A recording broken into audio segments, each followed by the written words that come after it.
Well, for almost a generation, the news out of Iraq has been focused on one person. But Iraq's history goes far beyond Saddam Hussein to the dawn of civilization itself. As Bill Schneider tells us, the region played a big role in 3 religions.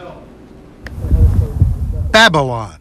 The name conjures up biblical images of power and corruption, wealth and decadence. What was once Babylon is now Iraq. The Greeks called it Mesopotamia, the land between the rivers, the Euphrates, where ancient Babylon was situated, and the Tigris, site of modern Baghdad. This week, the first meeting of Iraqis to plan a new government was held near ancient Ur, the city of Abraham, the father of prophets for Muslims, Christians, and Jews. This was the Fertile Crescent, where human beings first took up agriculture some 10,000 years ago, then, as now, on irrigated land. Location, according to legend, of the biblical Garden of Eden.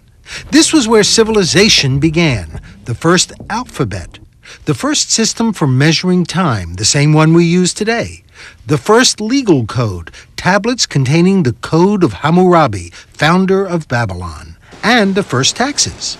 You can find references to Babylon throughout the Bible, like the Tower of Babel, which historians say actually existed. Babylon's king Nebuchadnezzar destroyed the first temple in Jerusalem in 586 BC, sending the Jewish people into exile.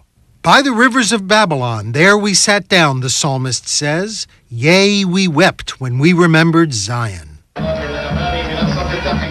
Those ancient references didn't escape Saddam Hussein, whose Republican Guards included a Hammurabi division and a Nebuchadnezzar division. But where did the notion of Babylon as the seat of extravagance and corruption come from? Most likely from the book of Revelation, which describes the whore of Babylon bedecked with gold and jewelry. And on her forehead was written a name of mystery, Babylon the Great, mother of harlots and of earth's abominations. Some evangelical Christians believe the war with Iraq is the precursor to the end of time and the second coming of Christ. The book of Revelation describes God's anger poured out on the great river Euphrates so the kings can move their armies through the river valley en route to the Battle of Armageddon, the final showdown between good and evil. Bill Schneider, CNN, Washington.